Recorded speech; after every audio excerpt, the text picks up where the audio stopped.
Na mtazamaji, ni saa 7 kamili saa za Afrika Mashariki. Wanasema mbiu ya mgambo ikilia jua kuna jambo. Karibu, mimi ni mtangazaji wako Paul Kirobi, ni kujuze taarifa kemkem. Rais William Ruto amezuru chuo kikuu cha kiufundi cha Technical University of Kenya hapa jijini Nairobi kuzindua ujenzi wa miundo msingi chuoni humo, kufadhili wanafunzi zaidi kupata mafunzo kutoka chuo hicho. Katika hotuba yake, rais alitaja kwamba serikali ya Kenya Kwanza inapania kuangazia upya utendakazi wa chuo hicho, ikilenga kuongeza operesheni za taasisi hiyo kwa manufaa ya Wakenya.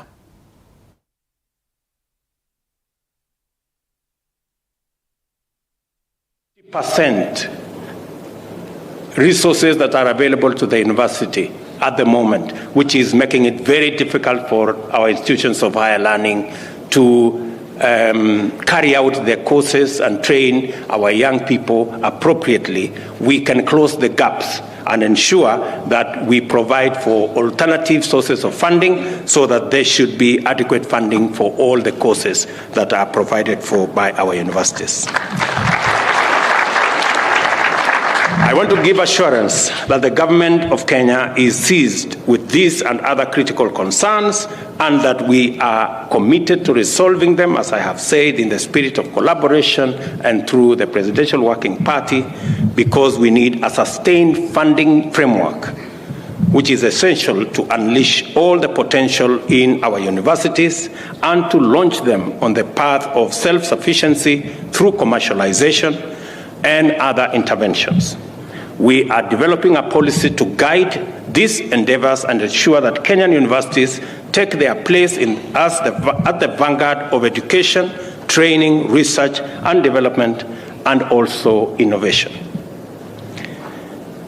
Good people, let me also say that I was in your neighborhood yesterday, and as we discussed the development and launched the phase 1 of the construction of the railway city, which will largely be part of what Technical University will be.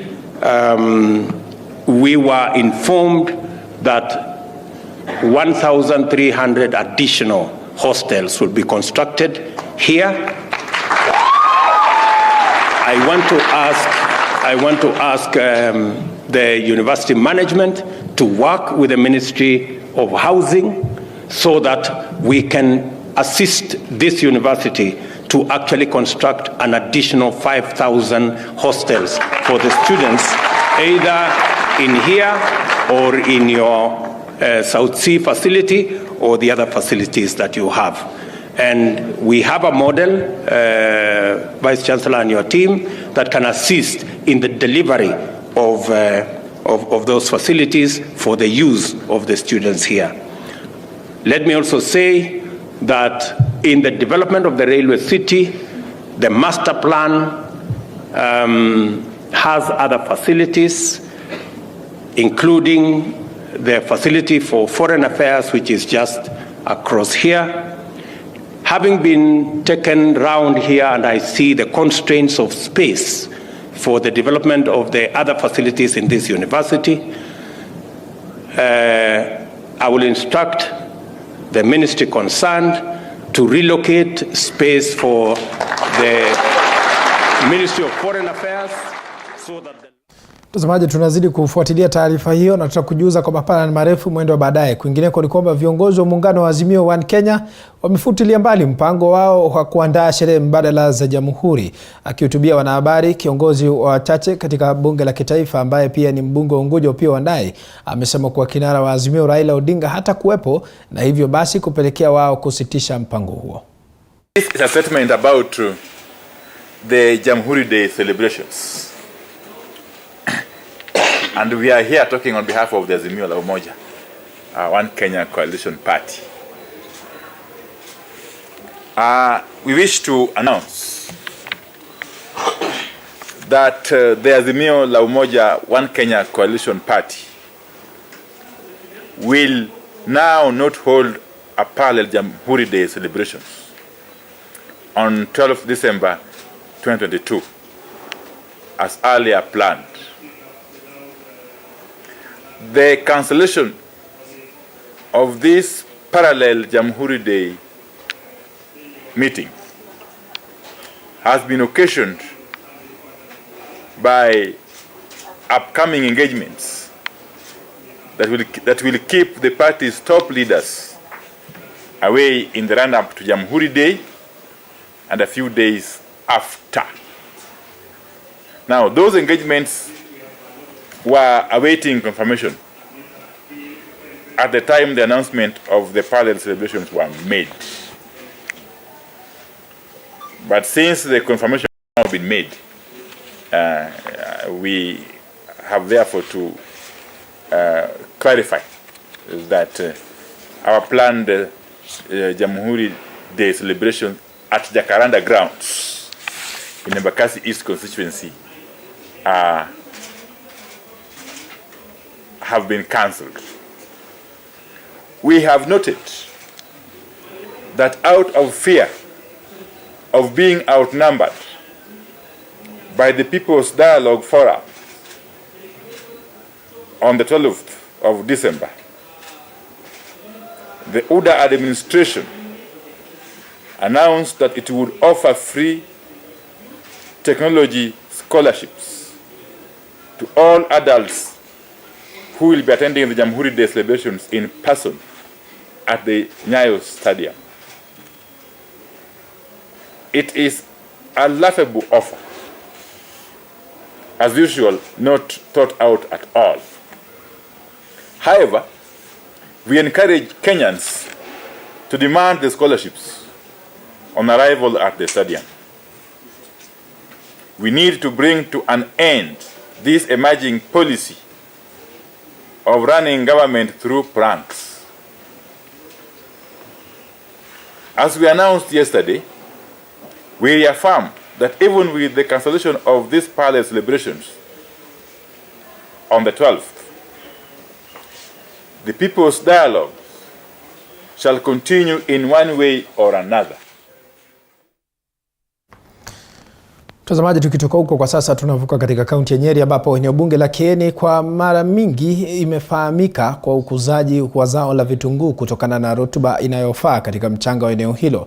Hata hivyo, kuna haja ya wakulima kuangazia mbegu ya zao hilo yenye uwezo wa kustahimili ukame unaoshuhudiwa katika eneo hilo mara kwa mara. Mwanahabari wetu Olohores amezungumza na baadhi ya wakulima wa zao hilo na sasa anaungana nasi moja kwa moja.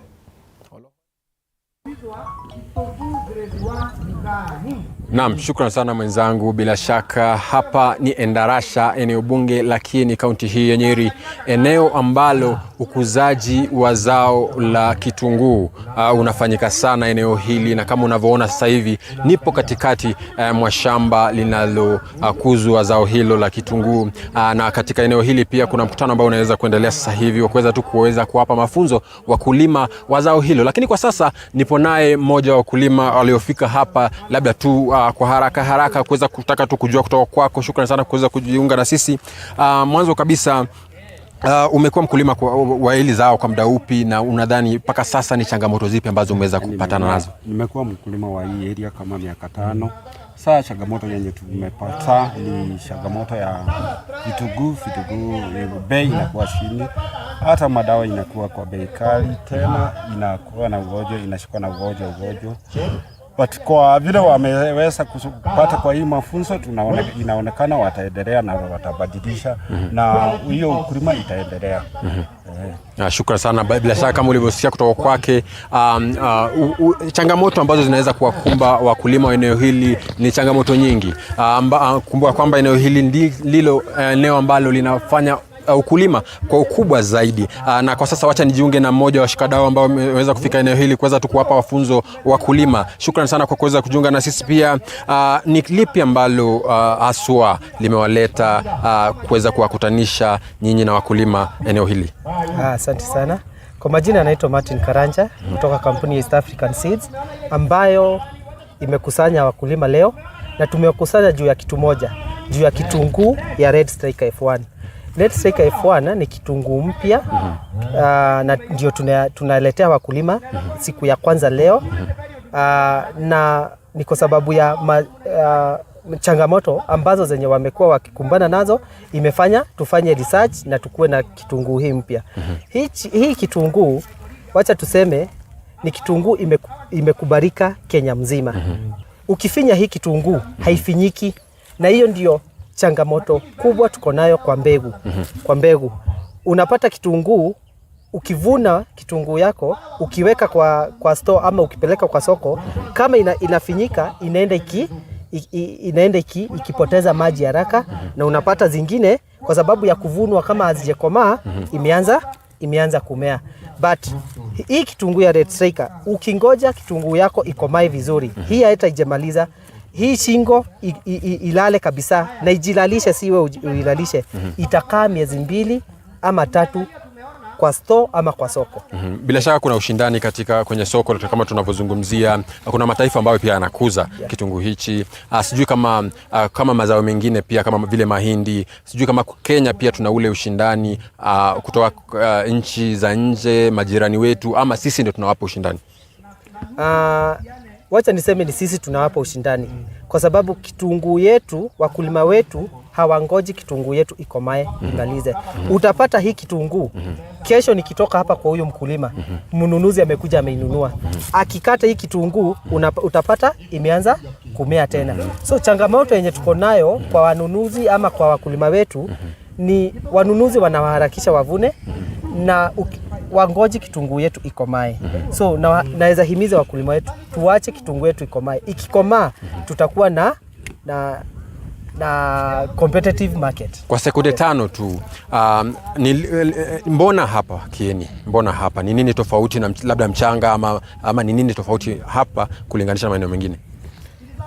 Kieni tangu kitambo tunaijua na ukulima wa kitunguu as the main crop. So unapata 80% of the household wanafanya kitunguu. Hiyo ni moja. Ya pili, nilikuwa nimetaja tumefanya mambo ya Red Striker countrywide. Ukienda Kajiado tumeifanya, ukienda Isiolo tumeifanya, Mount Elgon tumeifanya. Pali popote panakuzwa kitunguu. Shukran sana. Bila shaka huyo tu ni mmoja kati ya wale washikadau ambao wameweza kufika eneo hili kuweza kuwapa wakulima mafunzo na kuweza tu kuhakikisha kwamba wakulima wanasalia katika njia bora zaidi katika wanapoendeleza ukulima huu. Kutoka eneo la Endarasha, eneo bunge la Kieni, jina langu Olo Horez.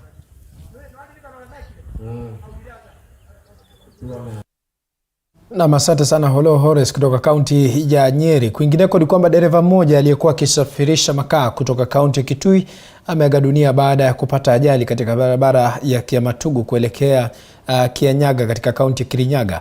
Inadaiwa kuwa dereva huyo alikuwa anakimbizwa na maafisa wawili wa polisi waliokuwa wanataka kupewa hongo ya shilingi 3,000, jambo lililopelekea ajali hiyo kutokea. Vuta ni kuvute kati ya wakazi na maafisa wa polisi imeshuhudiwa katika barabara ya Kiamatugu kuelekea Kianyaga, eneo la Gishugu, kaunti ya Kirinyaga, Jumatano, baada ya dereva mmoja aliyekuwa akisafirisha makaa kuaga dunia kufuatia ajali.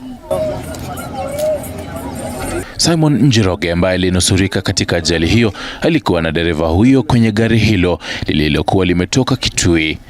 Njiroge anasimulia kuwa maafisa wa polisi waliwasimamisha barabarani na kutaka kuhongwa shilingi 3,000 na walijaribu kuwakwepa maafisa hao na kupelekea ajali hiyo. Tukakutana na askari hapo. Kama tukasimama tukaongea nao, lakini tulikuwa tusikizane. Tukaanza kusikizana, tukaanza kutukimbiza, tukaingia kwa gari. Tupata kila hii tulikuwa na progo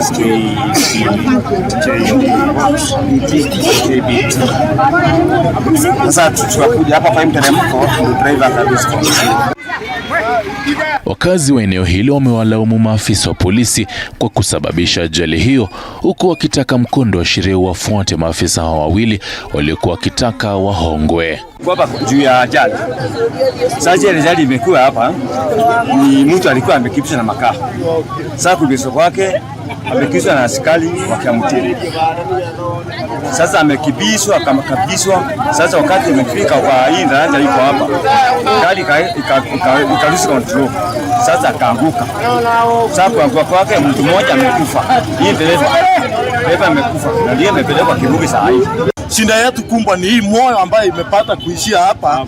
Hii haki ya hii mtu itapatikanaje kama huyu OCS wameweza kuchukua ile mwili kwa lazima, wakatoka na ile mwili wakaenda na wakatupiga hapa na pia. Familia iko imefika, nasikia kila familia yao iko Nairobi.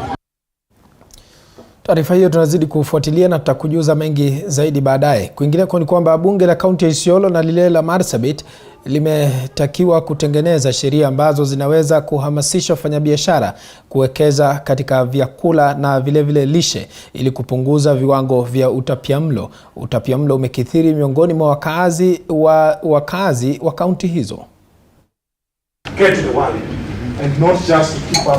Akizungumza katika mkutano wa uhamasishaji lishe mjini Nanyuki, spika wa kaunti ya Isiolo Mohamed Roba amesema kuwa kuna haja ya kufanya mawasiliano kuhusiana na mabadiliko ya tabia ya kijamii ili kushughulikia kanuni za kitamaduni ambazo zimepelekea baadhi ya wakazi kukataa vyakula ambavyo vina uwezo wa kuwasaidia kiafya.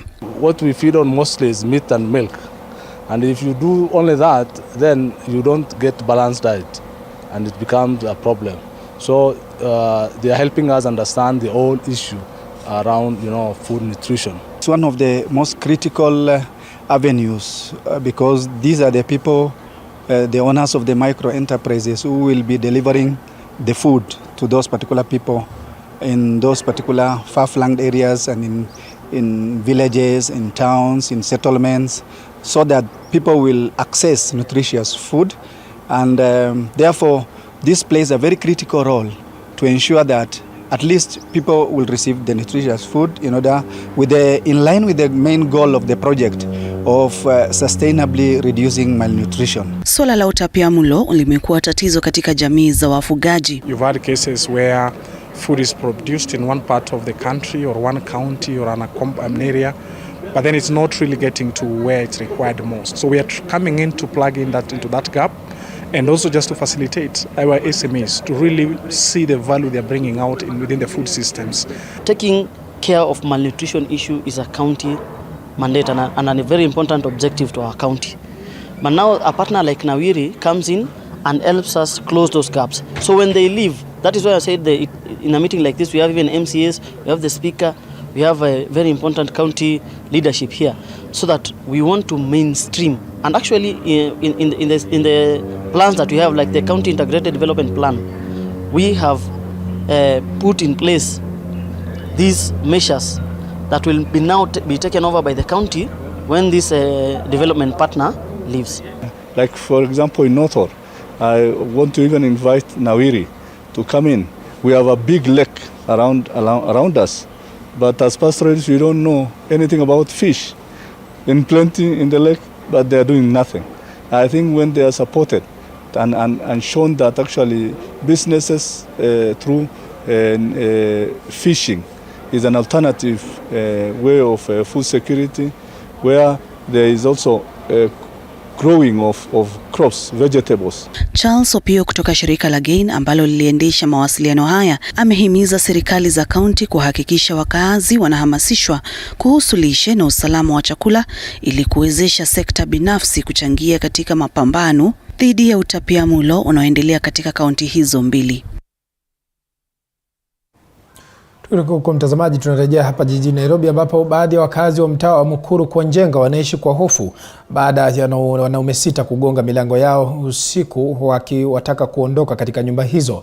Jeni Wanjiku Munyiri, mmiliki wa nyumba hiyo yenye vyumba 11, anasema kuwa wanaotoa vitisho vya kuondoka wamekuwa wakijinufaisha kutokana na hali yake ya kuwa na saratani. Wakazi wa Mukuru kwa Njenga wanalalama kuhusu kunyakuliwa kwa ardhi ambapo wamejenga na wamekuwa wakiishi hapo kwa miaka 20. Wakazi hao sasa wanaiomba serikali kuingilia kati kuwasaidia kupata nyumba zao.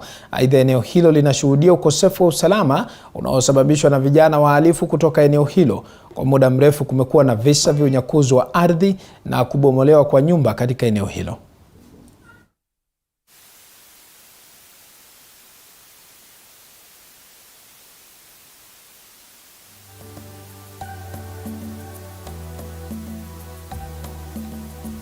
Na nikajenga hii nyumba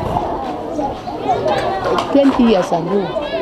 Hakuna mtu amesaa tema ni yake. Juzi ndio tu alikuja kusema ni yake. Kila siku tunabomolewa. Last month tena tuliambiwa hivyo na nilikuwa naenda nyumbani. So ikabidi niache kifungu kwa jirani nikiambia nasikia watu wanakuja kupomoa usiku. In case mkisikia mniondolee vitu za mtoto, mimi niko na mtoto wa miezi 2. kuna watu kadhaa ama vikundi, wanakuja vikundi tofauti tofauti. Wanasema tunafaa kuhama. Kama last month walikuwa wanakuja jioni saa 1, saa 4:30 usiku, wanabisha kila mlango, wanasema tunafaa kuhama. Tukiachana na hayo mtazamaji, kwingineko ni kwamba waziri wa Leba Florence Boro amezindua upya baraza la kutoa ushauri na mapendekezo kuhusu usalama wa wafanyakazi nchini. Akizungumza jijini Mombasa, Boro amesema kuwa kuna haja ya usalama na afya ya wafanyakazi kuzingatiwa na kudhibitiwa ili kuwaepusha kutokana na majanga ya ajali sawia na maradhi.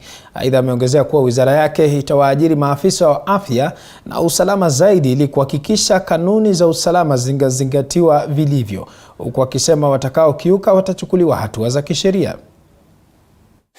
Yes.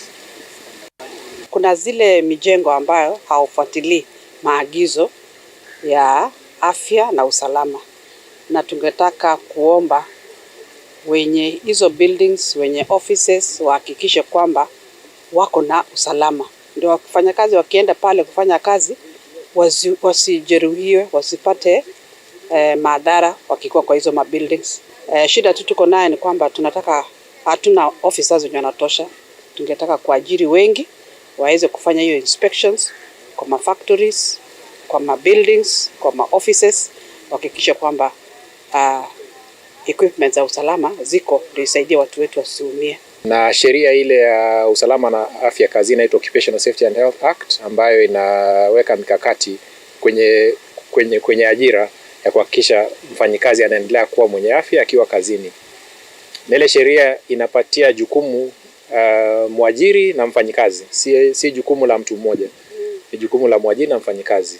Mwajiri hakikisha anapatiana sehemu ya kazi ambayo iko salama, na mfanyikazi hakikisha anafuata mikakati yote ya usalama ambayo imewekwa kazini ili kuhakikisha ile kazi iwe mahali penye pako salama. Tukitoka huko tunavuka hadi katika kaunti ya Kiambu, maeneo ya Thika, ambapo mbunge wa Thika mjini Alice Ng'ang'a amependekeza serikali kuongeza kiwango cha pesa kinachowapa wazee kutoka shilingi 2,100 hadi shilingi 3,500 kila mwezi. Kulingana na ripoti ya Seneti ya mwaka jana, takriban wazee 250,000 wenye umri wa miaka 70 na zaidi hawajapokea fedha hizo tangu mwezi Agosti mwaka wa 2017. Akizungumza wakati wa shughuli ya kusambaza chakula cha msaada eneo bunge hilo, amesema kukosa hazina hiyo imewakosesha wazee uwezo wa kumudu gharama ya juu ya dawa na chakula.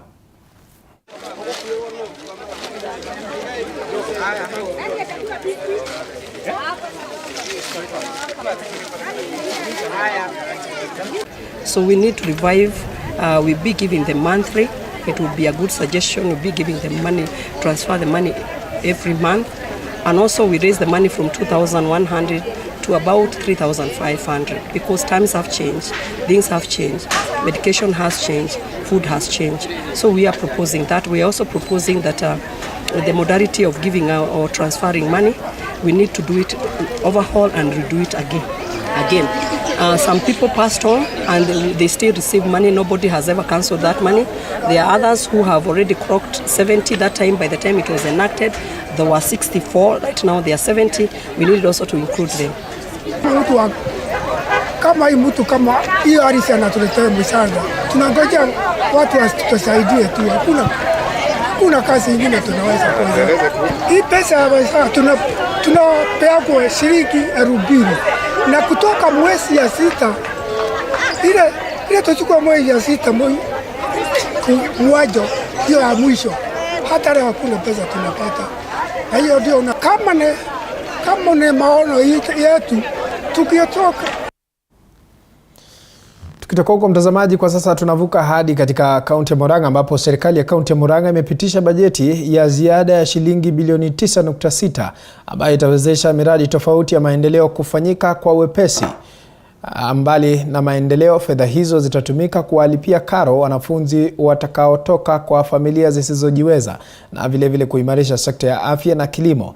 Kila mwakilishi wadi atapokea shilingi milioni 8 kwa sababu ya maendeleo na shilingi milioni 1 kwa ajili ya kufadhili elimu. Shilingi milioni 10 zitatumika kufufua kiwanda cha maziwa. Gavana wa Murang'a Irungu Kang'ata amesema kuwa bajeti hiyo iliyopitishwa itawezesha kutekeleza ahadi alizowapa wakazi wa kaunti hiyo. Today is a culmination of a process that went through. And of importance is that we needed to make sure that whatever governor is doing is within the law. So today we are here to sign the supplementary budget into law, so that then whatever comes in from here is in legal perspective. We worked very hard as an assembly to make sure that in order to make our government to keep running as a new government, we were very particular on the projects that we promised our people, so in line with the governor's manifesto. So we made sure that whatever the previous government had dedicated in the budget, we were trying to make sure that we are not going to squeeze and maybe forget those projects, because there's a continuity. Some of the projects which have been identified include renovation of ECDs, and we hope to start off this program in 2nd of January, so that we renovate those nursery schools before next term. The other issue key that has been provided is that in the community projects there are other forms of programs. They include water programs, they include maraming of roads. So therefore that ought to start also in the month of February. From 1st of January 2022, they will start enjoying digital services. We have about 20 revenue streams. By 1st of January, we will digitalize those 8 revenue streams. That includes single business permit, parking, markets, and it is important, people of Murang'a, to understand that we were doing a pilot for the last several months. Now we will now go to the entire county. Tukiachana na taarifa hiyo, wadau katika sekta mbalimbali katika kaunti ya Embu wameandaa kambi ya mafunzo kwa watoto chini ya umri wa miaka 18 wakati wa likizo hii ndefu ya mwezi wa Disemba, katika juhudi za kukabiliana na visa vya mimba za mapema, uraibu wa dawa za kulevya na maambukizi ya ukimwi miongoni mwa watoto. Wadau hawa wanadokeza kuwa kuna ongezeko la maambukizi ya virusi vya ukimwi, dhulma za kijinsia, mimba za mapema pamoja na ndoa za mapema, na kudokeza watoto chini ya umri wa miaka 18 wako katika hatari kubwa mno kutokana na baadhi ya wazazi kutelekeza majukumu yao ya ulezi. Naibu County Commissioner kaunti hiyo William Owino ameonya kuwa serikali itawachukulia hatua wazazi wanaokosa kuwa makini na wanao, huku akidokeza kuwa visa vya ukeketaji pia vimekuwa vikitekelezwa kwa siri kaunti hiyo. Tunaweza tukazuia. Ukiangalia pia mambo kama ya drugs, kama uvutaji wa bangi, kukunywa pombe mapema sana, it's also not something good to these young ones, because some of them they don't know, they're just trying because they found maybe the people around them wameanza kufanya those kind of things, even in terms of crime, like now even. Waziri wa michezo na masuala ya vijana kaunti hiyo Ibrahim Rehema ameashiria kuwa vijana wanapitia changamoto nyingi, huku akidokeza kuwa wazazi wengi wamekosa kuwa karibu na wanao. Kadhalika ametaka visa vya dhulma za nyumbani kuripotiwa katika idara husika badala ya kutatuliwa nyumbani. Kama viongozi, kama facilitator, ni kwamba vijana wanaumia. Vijana wanaumia kwa mambo mbalimbali kama gender based violence, mambo ya education, mambo ya life skills hawana, na tumeweza kusemezana na wao kwa umbali, na pia tumerealize kwamba pia pale nyumbani kuna shida. So tunaomba wazazi wajitokeze kusupport watoto wao, na mtoto akiwa na shida asiogope ku reach out to the government and other stakeholders kusaidia wale watoto ndio waweze kurealize dreams zao kesho. Waandalizi wamesema walilazimika kuandaa hafla hiyo baada ya kugundua watoto chini ya umri wa miaka 18 hawajapata ushauri na mwelekeo mwafaka kutoka kwa jamii. Zaidi ya watoto 150 walifaidika na kambi hiyo ya mafunzo. Collins Lusweti, TV47. Mtazamaji, taarifa hiyo ya Collins Lusweti kwa sasa inatupeleka katika mapumziko mafupi. Tukirejea tunakuja na mengi zaidi. Usiende mbali, zidi kutufuatilia kwenye mitandao ya kijamii. Facebook ni TV47 Live.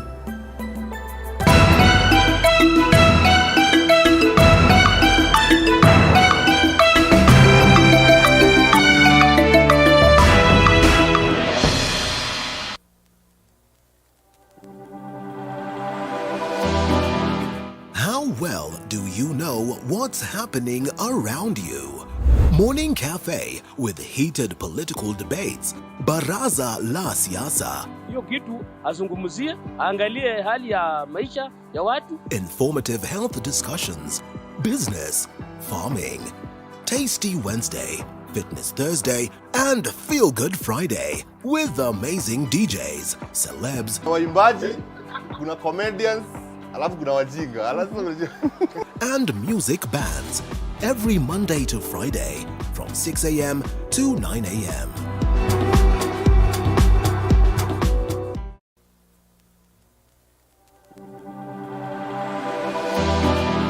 How well do you know what's happening around you?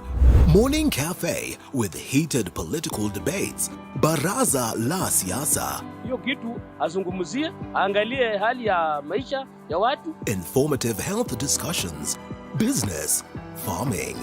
Tasty Wednesday, Fitness Thursday, and Feel Good Friday with amazing DJs, celebs, waimbaji, kuna comedians, alafu kuna wajinga, and music bands every Monday to Friday from 6 a.m. to 9 a.m.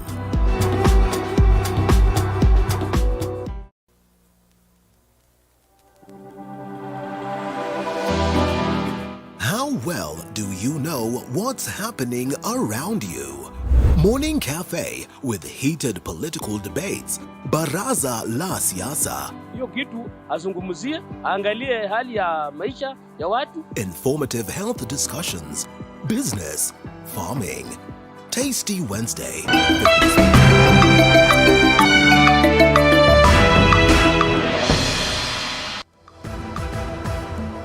Karibu tena mtazamaji, tuzidi kusonga mbele. Wakazi wa kaunti ya Bungoma kwa sasa wanashiriki uchaguzi mdogo kumchagua seneta wa kaunti hiyo, huku idadi ndogo ya wapiga kura wakijitokeza kushiriki zoezi hilo. Mwanahabari wetu Wanji Sostin yuko katika eneo hilo na kwa sasa takuwa anaungana nasi na arifiwa kwamba Mike Kagwongo ndiye anachukua usukani kwa sasa. Mike Kagwongo, kama unanipata kwa njia iliyo safi zaidi, hebu tujuze mengi zaidi kufikia sasa, shughuli iko namna gani na kina nani na nani wanasiasa watajika au viongozi ambao wamejitokeza kutekeleza wajibu wao wa kikatiba? Na asante sana Paul Kirobi, bila shaka na kupata katika njia iliyo shwari. Ulivyosema kuhusu Sostin Wanji, tuko naye hapa kaunti ya Bungoma, kwa hiyo hawajakosea pakubwa. Kwa sasa nipo katika eneo bunge la Kimilili ambalo linaongozwa na mbunge Didmus Barasa, na ambaye alisimama na kupitia chama cha UDA. Na kwa sasa tupo katika kituo cha kupigia kura cha shule ya msingi ya Chebukwabi hapa eneo bunge la Kimilili. Kama nilivyokudokezea hapo awali, ni kwamba idadi ndogo sana ya wakazi na wapiga kura wanaendelea kuingia hapa. Iwapo mpiga picha wangu Shadrack anaweza kuonyesha jinsi ambavyo madarasa haya yapo kwa sasa, ni kana kwamba ni mahame, manake kwa sasa hakuna mtu yote. Manake nimeingia hapa ndani Paul Kirobi, nikajaribu kufuatilia ni vipi kunavyokwenda, na nimejuzwa kwamba watu 70 peke yake wameweza kujitokeza kupiga kura katika darasa moja hili lenye ama kituo kimoja hichi chenye wapiga kura zaidi ya 550. Ni watu 70 peke yake ambao wamejitokeza kupiga kura hadi kufikia sasa mida hii ya saa 7, ishara kwamba Wakenya wanapenda kukimbia mida ya jioni. Kwa hiyo tunasubiria labda idadi kubwa ya watu itafanya kujitokeza mida ya saa 10 za jioni ama saa 11. Kumbuka kwamba eneo hili la Kimilili, eneo bunge la Kimilili, linao wapiga kura takriban 61,000 kwenye uchaguzi mkuu wa Agosti. Takriban watu 40,000 walijitokeza kupiga kura. Kwa hiyo eneo bunge hili tunatazamia labda kulingana na vile ambavyo wameendelea kujitokeza, ukiona kwamba takriban asilimia hadi kufikia sasa ni asilimia kama 20 hivi ama 15 hivi ambao washajitokeza. Kwa hiyo ni kumaanisha kwamba kufikia jioni labda ni asilimia 30 peke yake ambao watakuwa wamejitokeza kupiga kura. Kwa hiyo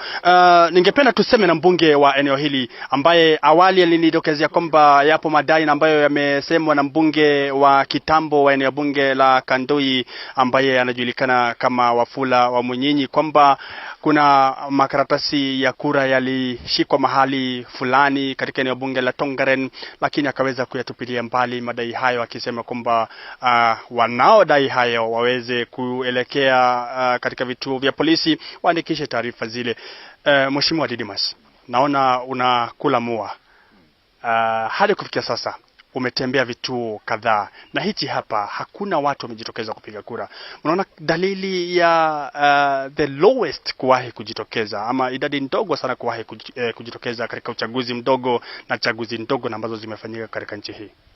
Ndio, hujakosea. Kuna viwango vya wale ambao wamejitokeza kupiga kura viko chini, lakini hiyo yanaelewa kwa sababu hii ni by election, na tunatarajia kwamba ikifika saa 11 jioni lazima tungekuwa tumefikia pengine 40-45 hivi, kwa sababu unapoangalia wapiga kura wanakuja moja kwa moja, yani viwango ambavyo muda ambavyo wale makarani wanasubiria mtu mwingine afikie hawana. Wakikaa katika hali ya kukagua vidole, huyu akimaliza kupiga kura akiondoka, unakuta kwamba kuna mwingine ambaye anaingia. Kama sehemu hii unaangalia kwamba darasa moja iko na wapiga kura sasa hivi wamefika 73, ingine iko na 86. Kwa hivyo viwango hivyo vinaridhisha. Yote 9, hata kama watakuwa na 30%, hao pia wanatosha kumchagua seneta wa Bungoma, sababu seneta wa Bungoma anachaguliwa kwa kura nyingi ya asilimia, ule ambaye atapata asilimia nyingi ya kura ambazo zimepigwa, hata kama kura zimepigwa 20,000, 15,000, because hakuna haja ya kama ile ya urais kwamba lazima upate 50+1. Hapa simple majority unatangazwa kuwa kwamba ni seneta ya Bungoma. Kumekuwepo na madai kwamba yapo makaratasi ya upigaji kura ambayo yalikuwa makiwa, labda maoni yako ni yapi? Ile ilikuwa uvumi ya yule mkombea kiti cha useneta kwa tiketi ya DAP ambaye anajua hana lolote, ambaye anajua kwamba pengine atakuwa ndo mwenye kushika mkia. Unajua dalili zinapoonyesha kwamba wewe ndio mwenye kushika mkia, lazima uwape wafuasi wako afueni kwamba pengine kura zimeibiwa. Unajua kizingatia kwamba huyu ni mjumbe ambaye amekuwa mjumbe miaka 25, amekuwa ambassador kule Somalia miaka 5.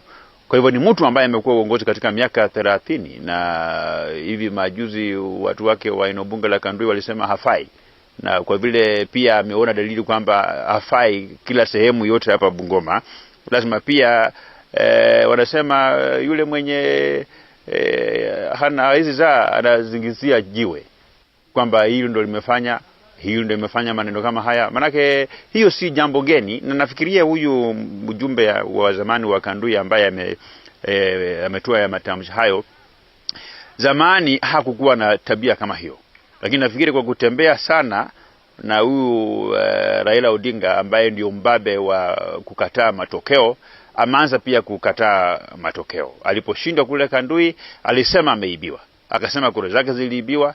Sasa hivi dalili zimeonyeshana kwamba anakwenda kushindwa, si kushindwa tu, kushindwa kabisa. Unajua kuna ile ushindi ambayo ule kushindwa ambayo unashindwa mpaka inabidi upotee nyumbani kama miezi 3 hivi. Watu wanaingia mmoja mmoja. Utawaambiaje wale ambao wako nyumbani tukimalizia? Wale ambao wako nyumbani nawaambia wako na jukumu la kikatiba la kushiriki uchaguzi huu na kuchagua seneta ambao wao wanataka, na dalili zote zimeonyeshana seneta ni David Wafula Wakoli. Waje hapa na wapigie David Wafula Wakoli kama seneta wa Bungoma. Ana nini Wakoli ambacho hana Mwambu Mabonga? Mwambu Mabonga mwanzo watu wake wa Bumula walisema hafai, wakampika teke, majeraha bado hajapona. Sasa tunataka fresh blood ambaye hajakuwa rejected in any way. Wafula Wakoli akuje hapa amnyoroshe huyu Mwambu Mabonga majeraha ambayo hajapona tena ya kwaruzwe ndani. Maana sisi tulimwambia, mimi mwenyewe ni rafiki yangu, mimi mwenyewe nimechaguliwa katika tiketi ya UDA, lakini mimi nimemwambia rais wangu kwamba watu wangu wa Kimilili wamenielekeza kwamba hawataki kuresurrect mtu ambaye amepelekwa ameziwa katika kaburi la siasa na watu wake wa Bumula. Na hivyo ndio nilifanya mimi, nikaamua nikakata kauli kwamba nisimame na kijana mwepesi, kijana mchapakazi Mheshimiwa, hauoni kana kwamba unaleta mtafaruku katika chama cha UDA, kwamba upo ndani ya chama cha UDA lakini haumungi mkono mwaniaji wa chama cha UDA, na wakati mmoja umesikika ukisema kwamba umetumwa na Rais William Ruto ambaye ni kinara wa UDA kuweza kumpigia kura huyu Wakoli? Ule ambaye alisema kwamba nimesema nimetumwa na rais alikuwa haelewi Kiswahili, alikuwa mbunge wa Webuye Magharibi. Mimi nilisema nimepewa ruhusa na rais kufanyia kampeni David Wafula Wakoli, na hivyo ni ukweli. Manake mimi nilimwambia rais katika hii kinangario cha useneta Bungoma, mimi nitamuunga mkono David Wafula Wakoli, na hii yote ni familia yetu ya Kenya Kwanza. Hamna matatizo, ni familia yetu ya Kenya Kwanza. Kenya Kwanza ni vyama tanzu vingi, Ford Kenya ikiwemo, na mimi niliamua kusimama na Papa wa Roma, kusimama na David Wafula Wakoli, na kufikia leo saa 6 usiku matokeo yaanze kuingia ndani, ndio utaona kwamba Papa ya Roma na mimi ukiweka pamoja na wabunge 10 ambao wanaunga mkono Wafula Wakoli, pamoja na gavana wetu ambao anaunga mkono Wafula Wakoli, pamoja na MC ambao wamechaguliwa 42 kati ya 45 ambao wanamunga Wafula Wakoli, kwamba sisi sio wenda wazimu, tuliona mbali na tunaelekeza watu wa Bungoma katika barabara iliyo bora zaidi. Asante bila shaka Paul Kirobi. Hayo ni huo ni usemi wake mheshimiwa wa eneo hili la Kimilili Didmus Barasa, akisema kwamba masuala ya siasa anayo kwa wingi mheshimiwa Speaker Moses Masika Wetangula, ndo manake wakaamua kumuunga mkono. La ziada halipo. Mie nampiga picha wangu Shadrack, tunapiga pilika za hapa kule kuhakikisha kwamba mtazamaji wetu wanayapata yale yote ambayo yatatendeka siku nzima, na taarifa zetu za saa 1 na vile saa 3 utazipata kwa kina ni yapi ambayo yalifanyika. La ziada halipo. Mie naitwa Mike Kagongo. Shukrani za dhati Mike Kagongo kwa kufanya mahojiano ya moja kwa moja na mbunge huyo Didmus Barasa. Kwingineko ni kwamba idadi ndogo ya wapiga kura imeshuhudiwa katika uchaguzi wa wadi ya Nucleus eneo bunge la Mumias Magharibi. Uchaguzi huo uliahirishwa kufuatia kifo cha mmoja wa wagombea Agosti 9. Wanahabari wetu Violet Auma yuko maeneo hayo na kwa sasa anaungana nasi moja kwa moja. Violet Auma, kama unanipata kwa njia iliyo safi zaidi, hebu tueleze tu kwa kina kufikia sasa shughuli iko namna gani, na iwapo kuna ripoti yoyote ambayo imetolewa.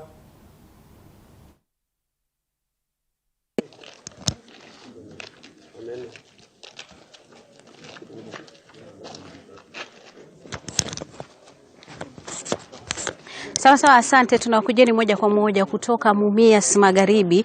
Hii leo ikiwa ni siku ambayo kuna uchaguzi mdogo unaoendelea wa Mumias Northward. Hapa nilipo ni katika shule ya msingi ya Ichinga, mojawapo ya vituo 17 ambavyo wanapigia kura wakazi 1938 kunradhi.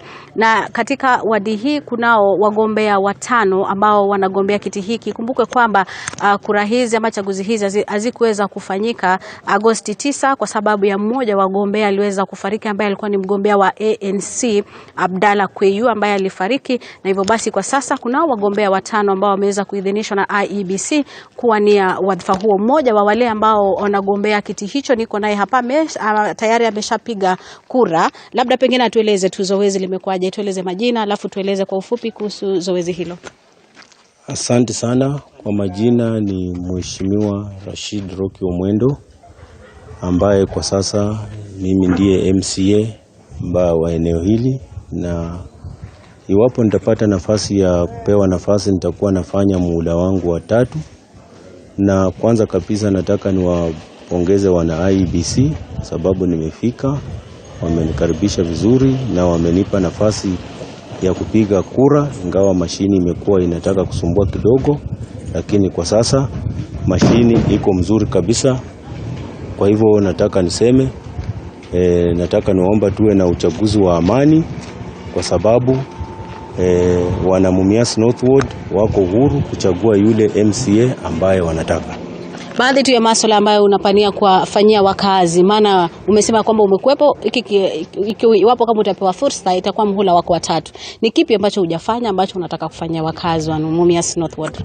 Hasa ukiangalia eneo hili letu la Mumias Northward, ningelipenda nikipata nafasi niendeleshe miundo msingi ili haya yawe makazi mzuri ya watu kuishi, kwa sababu tuko karibu na Mumias Bus Park. Pia pili, nataka nihakikishe kwamba kila mkazi anapata maji ya mfereji, maji ambayo ni piped water, maji safi. Na vile tujuavyo, sasa tuko na gavana wetu ambaye ni second governor, Mheshimiwa Fernandez Baraza. Niko na uhakika nikipata nafasi nitakuwa muhimu, kwa sababu sasa mimi niko na uzoefu wa kufanya kazi katika bunge la Kakamega. Kuhusu zoezi la leo, nimeona idadi ndogo sana imeweza kujitokeza kwako. Unafikiria kwamba watu watajitokeza mwishowe kufikia saa 11? Nafikiri watu hawajajitokeza kwa sababu leo ni weekday, na hakika labda wengine bado wako kazi, na vile tuko na shule labda wengine ni walimu wamesimamia vituo vya mtihani na kadhalika. Lakini nina uhakika kufikia jioni ya leo mpaka tutakuwa na kiwango kizuri cha wale ambao watakuwa wamejitokeza kupiga kura. Asante sana Rocky. Labda pengine kani zazungumza tu na mmoja wa kazi. Umepiga kura, zoezi limekuaje kwako? Kwa majina najulikana kama Abdurrahman Khulunyo Yengo. Zoezi limekuwa mzuri, kura tumepiga vizuri. Kufikia sasa baada tujaona kitu mbaya yenye imefanyika, kura inaendelea vizuri. Kwako unataka kuchagua kiongozi aina gani kwako wewe? Kiongozi mwenye atatufanyia maendeleo, barabara, kutuletea maji, stima. Kiongozi mwenye ataajiri vijana wengi baada hatuna ajira.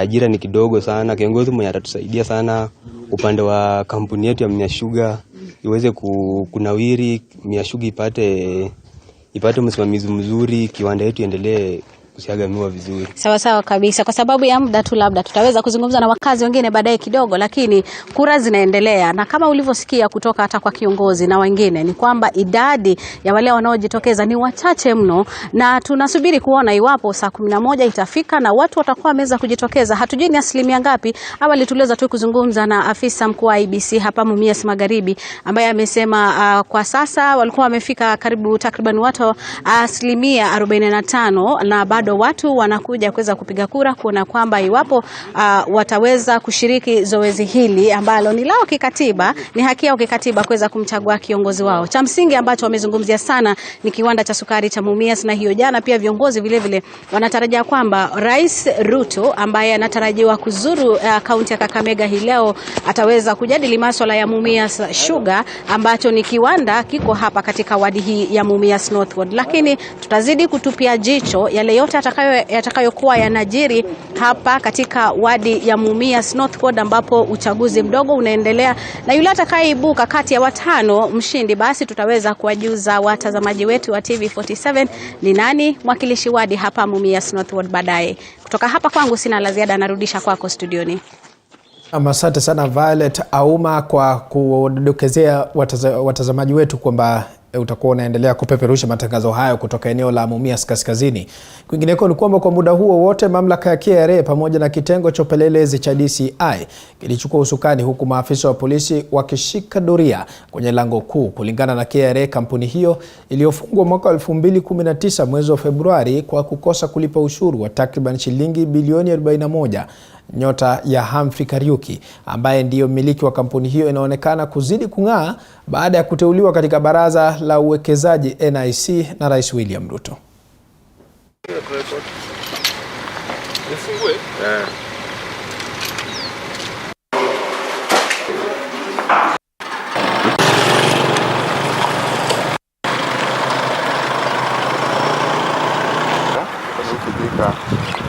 Kosa ajira kwa muda kama wafanyakazi wa mahali hapa. Mimi nilikuwa kama mpishi, so wakati ilifungwa nilikuja nikakosa ajira, nikakaa kwa muda kuhangaika kulipa nyumba, mambo mingi yenye ilikuwa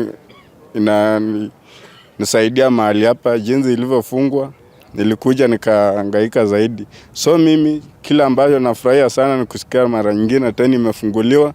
Nafurahia zaidi, na ningeomba tu tena mara nyingine kama mfanyikazi wa mahali hapa inapofunguliwa, tunaomba tu tena tupate ajira mahali hapa. Furahia sana venye nafunguliwa, na hiyo chances tunajua tutapata vijana wa hapa, tutajiwezesha.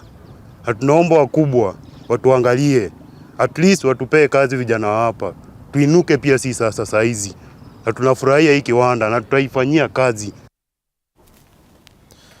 Kwingineko mtazamaji, ni kwamba Charles Githii, mwanawe aliyekuwa waziri katika serikali ya KANU Joseph Kamotho, amekana mashtaka ya kugushi ripoti ya matibabu kwa nia ya kurithi mali ya dadake yenye thamani ya shilingi milioni 260. Huku haya yakijiri, kamanda wa kituo cha polisi cha Ruiru Adhuman Yunus ameshtakiwa kwa makosa ya utumizi mbaya wa ofisi, madai ambayo ameyakanusha. Hii hapa mtazamaji ni mkusanyiko wa habari za mahakamani. Akifika mbele ya hakimu mkuu wa mahakama ya Milimani Wendy Misheni, mwanawe aliyekuwa waziri katika serikali ya KANU marehemu John Joseph Kamotho Charles Kamotho amekana mashtaka ya kugushi ripoti ya matibabu kwa nia ya kumpokonya dadake urithi kwenye mzozo wa urithi wa shamba lenye thamani ya shilingi milioni 260. Where am I going with this from?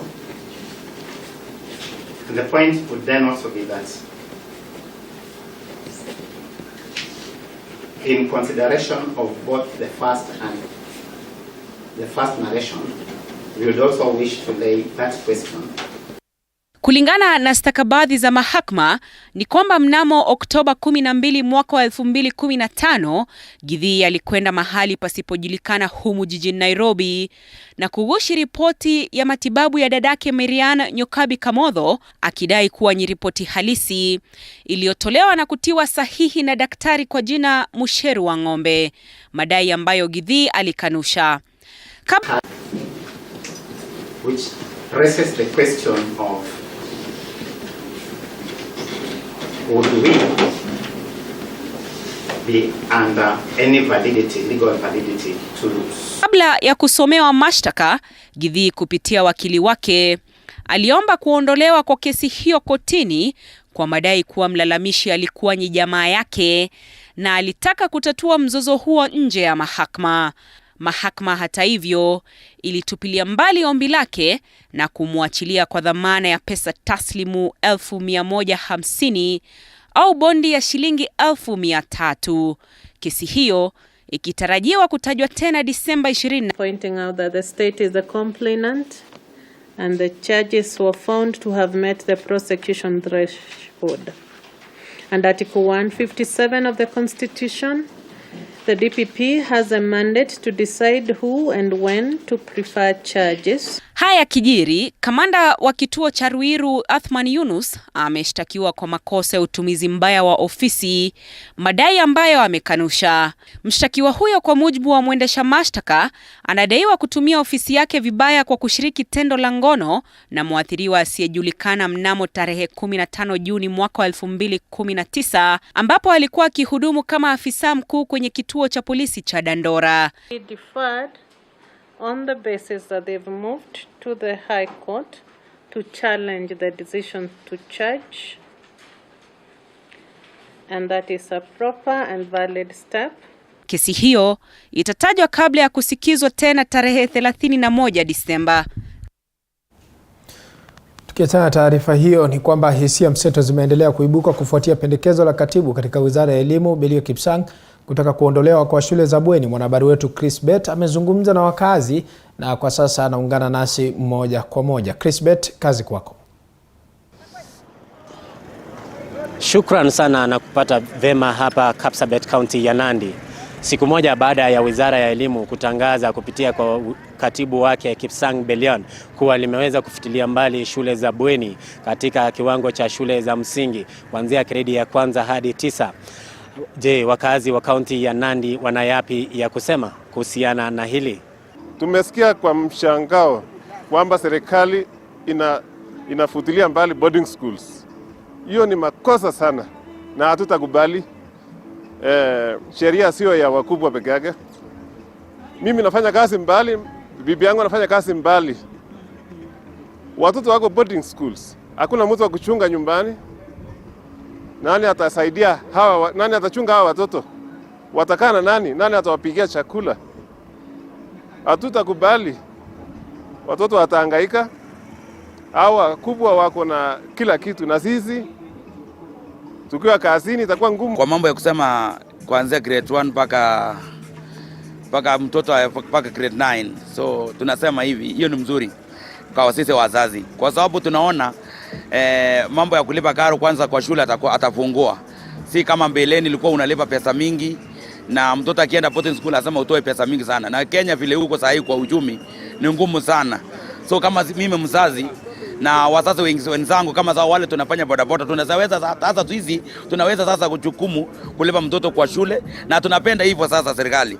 Hiyo tunataka sasa hivi. The idea of abolishing the boarding schools in our country, I think this is a paramount idea to the ministry, and I want to say ongera to them, because as we know that the first teacher to our children is their parents.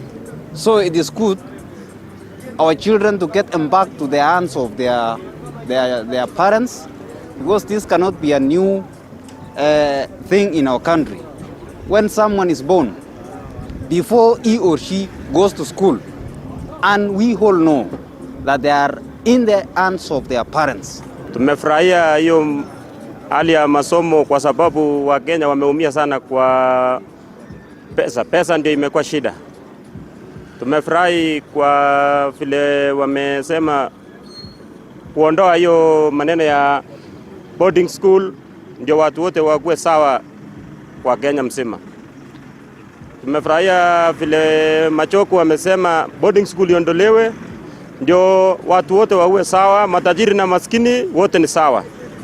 Watoto wote wakuwe sawa, hakuna mwenye anasema kuna mwenye anakaa kwa shule mwingine anaishi nyumbani, kwa sababu Kenya tuko kama ulivyosikia. Ni maoni mseto kutoka kwa wakazi wa kaunti ya Nandi hapo, wengine wakifurahia wakisema kuwa wataweza kupunguziwa kiwango cha karo ambacho wamekuwa wakilipa, huku wengine wakisema kuwa sio vema kufutilia mbali shule za bweni, wakisema kuwa wao huwa sehemu za mbali kikazi na hawatakuwa na muda kwa kukaa na wanao nyumbani. Kutoka hapa kaunti ya Nandi, mimi ni Chris Bet, na rejesha studioni.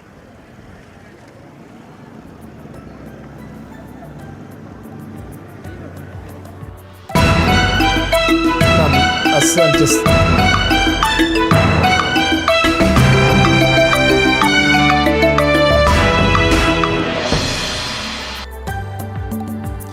Na mtazamaji, taarifa yake Chris Bet. Kufikia hapo sina la ziada, mimi nitakuwa natamatisha awamu hii.